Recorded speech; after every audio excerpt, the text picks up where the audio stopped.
So we are nearing the end of February 2017, and guess what? It is still damn hard to find an NES Classic. People have been looking all over the place, scalpers still exist for it, and it's just becoming very problematic if you still want to get an NES Classic. And of course there are alternatives such as RetroPie boxes, but I think there's another alternative that a lot of people aren't thinking about. And that of course is if you already have an NES, or if you have an NES clone system. There's such a variety of NES clone systems ranging from 20 bucks for the cheap ones to, you know, the $500 ones, but there are ones that will put out in HD, such as the 8-bit HD for $50, and of course the retro USB AVS for about $180. Now you still have the problem of you don't have games to play if you don't have an NES collection, but there are multi-carts out there, and I decided to pick one up and give it a review. So I recently got the 150-in-1 Super Games multi-cart, and this comes from China. I got it off eBay for about $35, and it has 150 games. Now, are they all repeats? Are they bad emulation?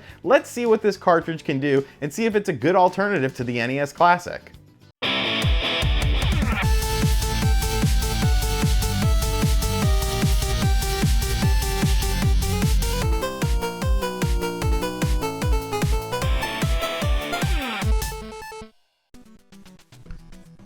Alright, so here is the 150-in-1. I don't really know why it says Pocket Games at the top there, but let's look at some of the games. So you got all the Mega Mans, you've got Gradius, Life Force, Gunsmoke, you've got the Ninja Turtles games, including Tournament Fighter, you got Contra 1 and 2 and Force. The Super Mario Brothers games, of course, you gotta have those. A lot of Japanese games, I'm not really sure what some of those are. You've got the Ninja Gaiden trilogy though, which is good. And Castlevania 1 and 2, obviously not Castlevania 3 because that game is a bit tricky. All 4 Adventure Island games, Kirby, RoboCop for some reason. Got some Batman on there, Tiny Toons, Kickmaster, Astyanax, Power Blade 1 and 2, which are good, expensive games. Both Terminator games for some reason. You got some good ones here though. You got the Summer Carnival 92, which is a cool game, Twin Bees 1 and 2. Felix the Cat, which is an awesome game, New Ghostbusters, Darkman, which I've never actually played before, Bucky O'Hare, Panic Restaurant. So you can see these are actually really good titles. Gun Knack, that's another pricey game, Mighty Final Fight. So they're good games. There's a good variety of games. It's got all the main ones, all the classics, all the heavy hitters, and some really fun ones as well, ones that you might not necessarily think of when you think of an NES collection. Now, of course, none of this matters if the emulation is bad or something is off about it. So let's check out a game. Let's go with something I'm familiar with.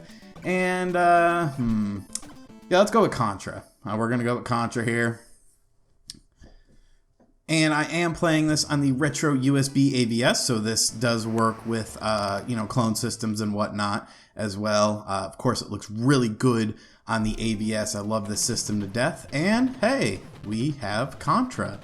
Looks good, plays good. Everything seems to be in working order. And if you're not familiar with Contra, man, that's bad, dude. If you're not familiar with Contra, but yeah, it's definitely Contra. No lag input or anything, no frame rate issues, no emulation issues with Contra. So far we are off to a good start. And once again, who doesn't love Contra? One of the greatest run and gun games. A game that, you know, is really timeless in my opinion. The arcade version is great as well, but I prefer the NES version. You know, a lot of these NES arcade games, ports of arcade games, I never played in the arcades. You know, I didn't go to the arcades that often. The only time I started really going to arcades was when I was a bit older, you know, probably 10 to 12 sort of range when fighters were a big thing, and I'd play them at the mall or whatever. But yeah, I mean, Contra looks good, it plays good, it's obviously Contra. I hate this gun. Give me the spread shot for the love of God, because no one cares about this gun. Yes, spread shot, thank you. But yeah, I just kind of wanted to show you guys, you know, make sure that there's no issues or whatnot. I'm not the greatest Contra player in the world. I've actually been playing the arcade version on the PS4, and I'm kind of used to that version, which is, you know, completely against what I just said. But once again, I never played the arcade version as a kid, so, you know, this was the Contra I knew. So the arcade version is actually pretty fun, though. And the NES version is actually a pretty accurate representation. And I'm gonna die here, and everyone's gonna say, "Oh, you're no good at Contra," but you know, I'm okay at it. But yeah, so Contra works great. Let's take a look at something else. Here's something interesting. I don't know what happened here. I was actually trying to see if there was a menu sort of thing, and I was just kind of pressing like down and B and start and B, or start and B and start and A and stuff. I just ended up resetting it. I don't know if there's a menu system. If there is, let me know in the comments section. Like I said, this is a Japanese or Chinese repro, so not a whole hell of a lot of information to go off of. Let's take a look at a game that everyone knows. This kind of worried me how the Mario, you know, it looks really strange in that little picture. I was like, oh man, don't tell me they screwed up Mario. But obviously they didn't, and it's yeah, Super Mario Brothers. I think everyone knows this game. So, you know, it's a good test though. It's a good test game to make sure that everything's kosher, because I mean, who's not familiar with Super Mario Brothers? I mean, you've probably bought it a million times on the Virtual Console, and you'll probably buy it again on the Switch Virtual Console, because that's what we do. That's what we do as video gamers. We keep buying crap over and over again. But yeah, so hey, Super Mario Brothers looks good, runs good, everything looks pretty good, and so let's check out something else. I do wish there was a way to go back to the main menu easily without having to reset the game. It's not a huge deal or whatever, but I don't know, slight inconvenience, I guess. Let's take a look at Darkwing Duck, because once again, Darkwing Duck has that ugly little picture, and I keep thinking to myself, you know, I don't want to recommend this cartridge. I don't want to tell people to get it if, you know, there's an important game such as Darkwing Duck that's not proper. But as you can see here by the beautiful, beautiful intro, that, hey, this is the Darkwing Duck we all know and love, and one of the most underrated NES games in my opinion. Definitely has that Mega Man feel to it. If you're a Mega Man fan, you will love it. It's a difficult game, very difficult.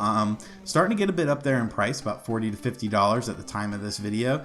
But hey, it's Darkwing Duck, great cartoon, just really, really during the peak of video game cartoons in my opinion. You had stuff like this, you know, the Ninja Turtles, Batman the Animated Series, just so many good cartoons that it's kind of a shame how they've, I don't know if that's just nostalgia talking or what, but it's a shame to me how, I don't know, they just changed, it feels like, you know what I'm saying? But yeah, Darkwing Duck, amazing, amazingly fun game, and playing great on this multi-cart. The 150-in-1 is definitely meeting my expectations and somewhat exceeding them, honestly, so far. Everything looks good, everything plays good, as long as, you know, I don't run into any other issues coming up. We should be pretty good to go with this thing as far as a recommendation. But let's play a little more Darkwing Duck and check out at least one or two more titles so we can just get, you know, a good overall feel for it. I do wish they had DuckTales on this cart though. Completely random observation, but as I'm sitting here thinking about it, like why no DuckTales? Darkwing Duck, but no DuckTales. That's pretty interesting when you think of it. Now, you know, if you watch my channel, what one of my favorite NES games of all time is. You know where I'm going. You thought I was going to go to Castlevania, but no, I'm going to Double Dragon. Double Dragon, man. Just such a phenomenal game. And the NES version, of course, I was in love with the NES version. Once again, much like Contra, I never knew of an arcade version, so the NES version was what I grew up on playing and whatnot. So far, everything looks and sounds good. It has to sound good because this is Double Dragon, which has one of the best soundtracks ever. And as you can see, everything is playing nicely. So they knocked Double Dragon out of the park, which automatically puts this in a good state. And yeah, if you're not familiar with Double Dragon, I'm sorry that you've lived a sheltered life. Familiarize yourself with Double Dragon. Either get one of these cartridges or get the original Double Dragon cartridge. It's dirt cheap. You can definitely afford it. Beating up Linda's here. That's that character's name. I actually had an aunt named Linda. I guess I still do have an aunt named Linda. We're just kind of estranged. And I would always think of that character as her. And like, I was like, why am I beating up my aunt? She's a nice lady. Throwing barrels at people. It's so savage. The game's so savage. Great game though. So much fun. So many great memories. I still remember the first time I played it. I've told the story before on the channel. I was at my buddy Joe's house. He was a couple years older than me. And Joe was like, yo, son, you ever played Double Dragon? I was like, nah, dude, what's that? And then we put it in, and I was like, whoa, I love this glitch. So stupid, but you'd be surprised at the amount of people that don't know about that glitch. But yeah, Double Dragon running butter smooth on the 150N1. And so yeah, let's take a look. Let's take a look at one more game. And then I should be able to, you know, give you a definitive answer about what I think about this glorious multi-cart that packs a lot of punch, man. I mean, you can't argue with it. Now, this is a game I've heard a lot about. Summer Carnival 92, Rekka, or whatever it's called. I have never played it until this. And literally, my mouth was on the floor. Look at how freaking fast this game is. Look at this. This is insanity. This is Super Nintendo quality here, folks. I died very quickly, but I am in love with this. This is just amazing. This is such a fun shoot 'em up. I'm going to play this game for hours. And now, because of the beautiful 150N1 multi-cart, I can. Look at the stuff in the background and stuff, dude. I literally, my mouth was agape playing this. I was like, this can't be the NES.